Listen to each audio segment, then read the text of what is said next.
நாம் தமிழர் ஆட்சி செயற்பாட்டு வரைவு 2026 செய்யத்தக்க அல்ல செய்யக்கெடும் செய்யத்தக்க செய்யாமை யானும் கெடும். தமிழ்மறை 466 வள்ளுவ பெருமகனார். என் தாய்மொழியை என்னை விட நீ சிறப்பாய் பேசுகிறாய் என்றால் என்னை ஆள வேண்டும் என்ற ஆசை உனக்கு வந்துவிட்டது என்று அர்த்தம். சீன பேரரசன் சன்சு. தமிழ் மீட்சி. தமிழன் என்றோர் இனமுண்டு, தனியே அவருக்கு ஒரு குணமுண்டு. அமிழ்தம் அவரது மொழியாகும், அன்பே அவரது வழியாகும். நாமக்கல் கவிஞர் தாத்தா ராமலிங்கம் பிள்ளை. உலக மொழிக்கெல்லாம் முன்மொழியாகவும் இந்திய துணை கண்ட மொழிகளுக்கெல்லாம் தாயாகவும் இந்தியாவுக்கு வெளியே இலங்கை, மலேசியா, சிங்கப்பூர் ஆகிய நாடுகளில் அலுவல் மொழியாகவும் கல்வி மொழியாகவும் விளங்கும் ஒரே மொழி நம் தாய்மொழியாகும். ஆனால் தமிழ் மொழி நம் மண்ணில் செம்மையற்று நிற்கிறது என்பதே வருத்தமான ஒன்று. இதை மீட்க வேண்டிய கடமையில் இருக்கிறது நாம் தமிழர் அரசு. 50,000 ஆண்டுகளுக்கு மூத்த மொழி தமிழ் மொழி. 50,000 ஆண்டுகளுக்கு மூத்த மொழி என்று தனது ஆய்வில் நிறுவனர் ஐயா மொழிஞாயிறு தேவநேய பாவாணர். ஆதி மாந்தன் காடுகளிலிருந்து இடம்பெறும் போது பேசிய மொழியின் ஒலி வடிவமும் வரி வடிவமும் இன்னும் தமிழில் இருக்கிறது என்று கூறும் கால்டுவெல் எல்லா மொழிகளுக்கும் மூத்த மொழி தமிழ் என சொல்கிறார். தமிழ் ஆய்வறிஞர் ஐயா தக்கார் மாசே விக்டர் அவர்களும் உலக மொழிக்கெல்லாம் தமிழில் இருந்துதான் வேர் சொற்களை எடுத்து கொண்டிருக்கின்றன என மெய்ப்பிக்கின்றார். தமிழ் மீட்சித்துறை இந்திய துணை கண்ட மொழிகளுக்கெல்லாம் தாயாகவும் உலக மொழிகளுக்கெல்லாம் மூல மொழியாகவும் இலங்கை, மலேசியா, சிங்கப்பூர் ஆகிய நாடுகளில் அலுவல் மொழியாகவும் கல்வி மொழியாகவும் விளங்கும் ஒரே இந்திய மொழி நம் தமிழ் மொழியாகும்.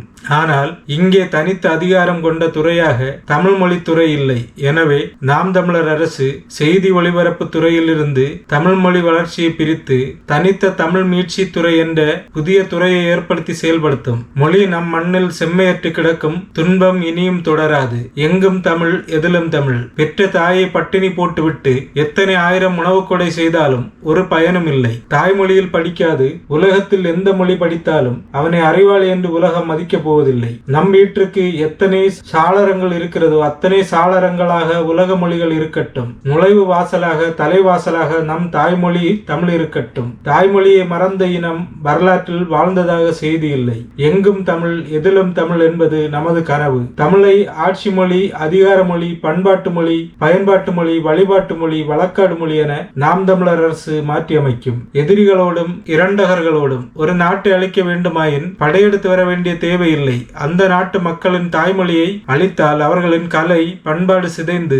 அந்த இனம் அழிந்துவிடும். இவ்வுலகம் கண்டிருக்கும் வரலாற்று உண்மை இதுதான். இங்கே ஆரியவும் திராவிடவும் சேர்ந்து மொழியையும் இனத்தையும் சிதைத்துக் கொண்டிருக்கின்றன. தனக்குரிய மொழியை தொலைத்த நரிக்குறவர்கள் இத்தேசத்திற்குரிய எந்த சலுகைகளும் உரிமைகளும் கிடைக்காத அவலநிலை எய்திருப்பதை சமகாலத்தில் கண்முன்னே எடுத்துக்காட்டாக காண்கிறோம். தாய்மொழி அழிந்துவிட்டால் அந்த இனம் சிதைந்து அழிந்து போகும் என்பதற்கு குருதியும் சதையுமான சான்றை கண்முன்னே காணும் நாம் என்ன விலை கொடுத்தேனும் நம் மொழியை காக்க பாடுபட வேண்டும். மொழி திரிபு. தமிழோடு சமஸ்கிருதம் கலந்து பேசி பேசிதான் தெலுங்கு, கன்னடம், துளு, மலையாளம் அனைத்தும் உருவானது. 15ஆம் நூற்றாண்டில் மலையாளம் இல்லை. வெறும் 500 ஆண்டுகளுக்கு முன்பாக தான் சேர, சோழ, பாண்டியர்களில் சேரர்கள் மலையாளிகளாக மாறி போனார்கள். மொழி திரிபு, பிறமொழி கலப்பு ஒரு மொழியை சிதைத்து அளிக்கிறது. பாலில் தண்ணீர் கலப்பது, அரிசியில் கல் கலப்பது என எதிலும் கலப்படத்தை விரும்பாத நம் மக்கள் உயிருக்கு நிகரான நமது தாய்மொழியில் பிறமொழி கலப்பது எப்படி ஏற்பார்கள்? மணக்க வரும் தென்றலிலே குளிரா இல்லை,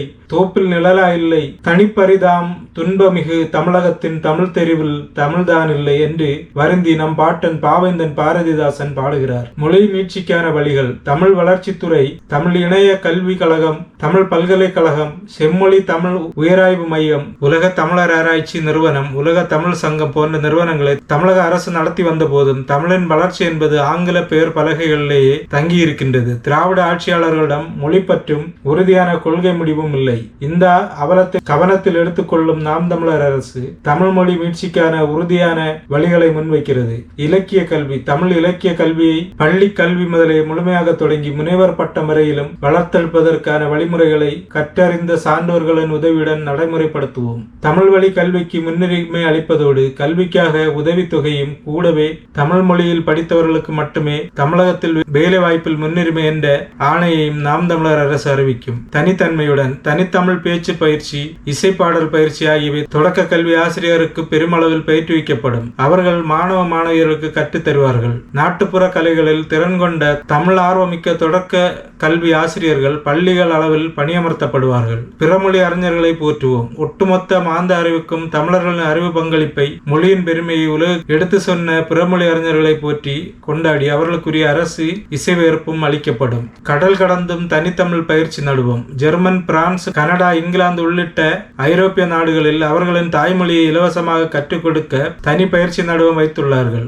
உலகின் மூத்த மொழியான நம் தமிழை பிற மொழியினர் இலவசமாக கற்றுக்கொள்ள வேண்டி அனைத்து மாவட்ட தலைநகரிலும் தனித்தமிழ் பயிற்சி நடுவம் அமைக்கப்படும். வெளிநாட்டினர், வெளி மாநிலத்தினர் அனைவரும் தமிழ் மொழியை கற்றுக்கொள்ள அந்தந்த இடங்களிலே வாய்ப்பு ஏற்படுத்தி தரப்படும். தமிழகத்தில் பணிபுரியும் வேற்று மாநில நடுவண் அரசு ஊழியர்களுக்கும் தமிழை கட்டாயம் கற்றுக்கொள்ளும் நிலை உருவாக்கப்படும். பிற மாநிலங்கள் மற்றும் நாடுகளில் தமிழர்கள் அதிகம் வாழும் பகுதியில் அரசு செலவில் பயிற்சி நடுவம் நடத்தப்படும். தமிழ் மொழியை பேச எழுத கற்றுக்கொள்ள மறந்த இந்த தலைமுறையினருக்கு சிறந்த பயிற்சி அளிக்கப்படும். அதனுடன் தமிழ் வழி பல்கலைக்கழகத்துடன் இணைந்து உயர்கல்வி சான்றிதழை பெறவும் வேலை வாய்ப்பை பெறவும் வழிவகை செய்யப்படும். உயர் விருதுகள். தன் வாழ்நாள் முழுவதும் தமிழ் மொழிக்காக அரும்பாடுபட்ட மொழி ஞாயிறு தேவநேய பாவாணர், மறைமலை அடிகளார், பரிதிமார் கலைஞர், மகாகவி பாரதியார், பாவேந்தர் பாரதிதாசனார், சிலம்பு செல்வர் மாப்பே சிவஞானம், சீப ஆதித்தனார், முத்தமிழ் காவலர் கியாப்பே விஸ்வநாதம், பாவலேறு பெருஞ்சித்தனார் போன்ற தமிழறிஞர்களின் நினைவை போற்ற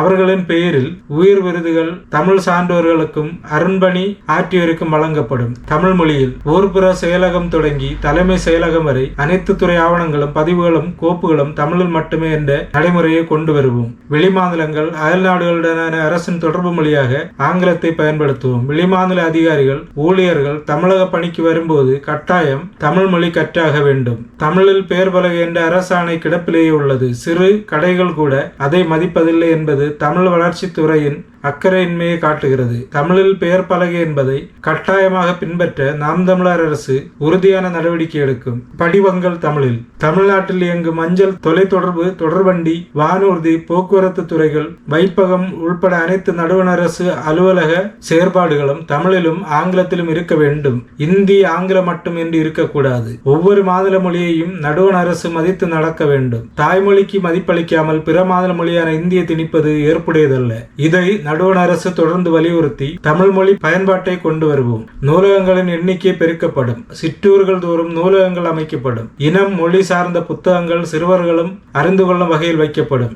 நினைவிடங்கள். 1938 தொடங்கி 1965 ஆண்டு வரை நடந்த தமிழ் மொழி காப்பு போரில் உயிர்கொடை ஈந்த மொழிப்போர் ஈகியர்களுக்கு நினைவிடங்கள், சிலைகள் வைக்கப்படுவதோடு அவர்களின் நினைவை போற்ற உயர் விருதுகள் உருவாக்கப்படும். மொழிகாப்பு போராளிகள் பெயரில் மணிமண்டபமும் அமைக்கப்படும். அங்கே மொழி போராட்டமும் இறந்தவர்கள் பற்றிய குறிப்புகளும் ஓவியங்களாக தீட்டப்படும். ஒலி வடிவ காட்சி கதைகள் ஒளிபரப்பப்படும். வரலாற்று நாயகர்களின் வாழ்விடம். வரலாற்றின முன்னோர்களுடைய அறம், நெறி, வாழ்க்கை முறை, அறம் சார்ந்த ஆட்சி முறையை நமது வருங்கால தலைமுறையினருக்கு தெரியப்படுத்தும் வாய்ப்பாக தமிழர் மெய்யியல் தலைநகராக கன்னியாகுமரியில் மிகப்பெரிய நினைவிடம் எழுப்பப்படும். இதில் வரலாற்று நாயகர்களின் வாழ்விடம், வருங்கால தலைமுறைக்கான வழித்தடம் என்ற பெயரிலே நமது முன்னோர்கள், ஞானிகள் தொடங்கி நமது அருமை பெரும்பாட்டன்கள் சேரன், சோழன், பாண்டியன் வரலாறு, அருண்மொழி சோழன், அரசேந்திர சோழன், பாண்டிய நெடுஞ்செழியன் போன்றவர்களின் வரலாற்று குறிப்புகளும் படங்களும் குறிப்பிடப்பட்டு இருக்கும். மொழிப்போர், எல்லைப்போர் ஈகிகள், ஈழ விடுதலை போராளிகள் ஆகியோரின் வரலாற்றை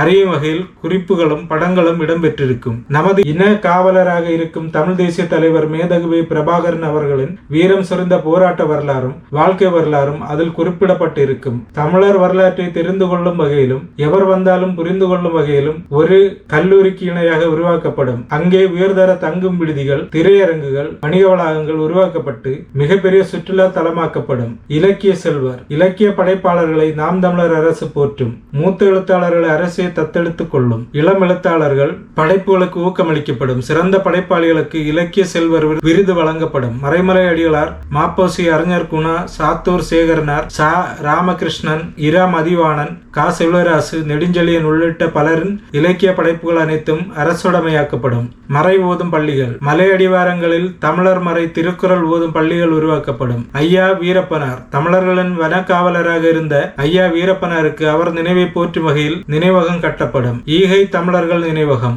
இன விடுதலைக்கு தன்னுயிரை ஈகம் செய்த ஈகை தமிழன் அப்துல் ராவுத், வீரத்தமிழன் முத்துக்குமார் மற்றும் 3 அண்ணன்மார்களை தூக்கு கயிற்றிலிருந்து காக்க தன்னுயிரை ஈகம் செய்த வீரத்தங்கை செங்கொடிக்கு தனித்தனியே நினைவகம் அமைக்கப்படும். தமிழ் பல்கலைக்கழகம். நாம் தமிழர் அரசு மதுரையில் புதிதாக தமிழ் பல்கலைக்கழகம் உருவாக்கும். இப்பல்கலைக்கழகம் அனைத்து தமிழ் பல்கலைக்கழகங்களுக்கும் ஒருங்கிணைப்பு தலைமையிடமாக இருக்கும். கலை, பண்பாடு, மொழி வளர்ச்சி, தமிழின வரலாற்று ஆய்வு, தொல்லியல் குறித்த அனைத்தையும் மீட்டெடுக்கும் வகையிலும் ஆய்வு மேற்படிப்புகள் அனைத்தும் கற்கும் வகையிலும் செயல்படும். பெருங்கமநல்லூர் நிறைவிடம். தென்னகத்து சாலியன் பாலாபாக் படுகொலை என பேசப்பட்ட பெருங்கமநல்லூர் படுகொலை வரலாற்றில் மறக்க முடிய பெருந்துயிராகும். குறிப்பிட்ட சமுதாய மக்களை ஒடுக்க வேண்டி கைவரை சட்டத்தை கொண்டு வந்து ஆங்கிலேய அரசு 1920ஆம் ஆண்டு ஏப்ரல் 3ஆம் நாள் அன்று அச்சட்டத்தை எதிர்த்து பெருங்கமநல்லூரில் மக்கள் ஒன்று கூடி திரண்டெழுந்தார்கள். அவர்கள் மீது நடத்திய துமுக்கி சூட்டில் மாயக்கால் என்ற பெண் உட்பட 16 பேர் படுகொலை செய்யப்பட்டார்கள். அவர்களின் சடலங்களை மாட்டு வண்டியில் ஏற்றி உசிலம்பட்டி அருகிலுள்ள ஆற்றங்கரையில் புதைத்தார்கள். அந்த இடத்தில் நாம் தமிழர் அரசு வரலாற்று நினைவு மண்டபம் எழுப்பும். அவர்களின் வீர போராட்டத்தை போற்றி பதிவு செய்யும். உலக மொழி நாள். உலக அளவில் மொழிக்காக மிக பெரும் போராட்டமும் உயிரீகவும் செய்த முதன்மை இனம் தமிழினம் என்பதை பறைசாற்றியாக வேண்டும். எனவே தமிழ் ஈகையர்களின் நினைவு நாளான ஜனவரி 25 உலக மொழி நாளாக கடைபிடிக்க வலியுறுத்தப்படும். தேசிய தலைவர் செய்தவை. தமிழீழத்தில் தமிழில் பெயர் வைத்த பிள்ளைகளுக்கு தேசிய தலைவர் தமிழீழ தேசிய வைப்பகத்தில் பிள்ளைகளின் பெயரிலேயே 500 ரூபாய் நிலையாக வைப்பு தொகை வைத்தார். அதுபோல தமிழில் பெயர் வைக்க ஊக்குவிக்கப்படும். தமிழ் பிள்ளைகளுக்கு தூய தமிழ் பெயர் வைக்க ஊக்கப்படுத்துவோம். பிள்ளைகளுக்கு தமிழ் பெயர் சூட்டுவோம். நாம் தமிழர் என்பதை உலகுக்கு காட்டுவோம் என்று ஐயா முத்துக்கூத்தனின் கனவை நிறைவேற்றுவோம். தமிழ் கலை சொற்கள். தமிழில் பல இலக்கணங்களான கலை சொற்கள் இருக்கின்றன. இலக்கணக்கான கலை சொற்கள் இருக்கின்றன. அவற்றை தவிர்த்துவிட்டு ஆங்கில சொற்களை பயன்படுத்தி கொண்டிருக்கிறோம். எடுத்துக்காட்டாக நெல், அரிசி, சோறு என 3 நிலைகளையும் 3 சொற்களால் குறிக்கின்றோம். ஆனால் ஆங்கிலத்தில் ரைஸ் என்ற ஒரே சொல்லித்தான் பயன்படுத்துகிறோம். பிளாஸ்டிக் என்பதை குலைமம் என்றும் பாலித்தீன் என்பதை நெகிழி என்றும் தமிழ் கலை சொற்கள் உருவாக்கப்பட்டது போல் நிகழ்காலத்திற்கேற்ப புதிய தமிழ் கலை சொற்கள் உருவாக்கப்படும். இதற்கென்று தமிழ் அறிஞர்கள் குழு அமைக்கப்படும். பள்ளி பருவத்திலிருந்தே இத்தகைய மொழி பயன்பாடு மாணவர்களுக்கு பயிற்றுவிக்கப்படும்.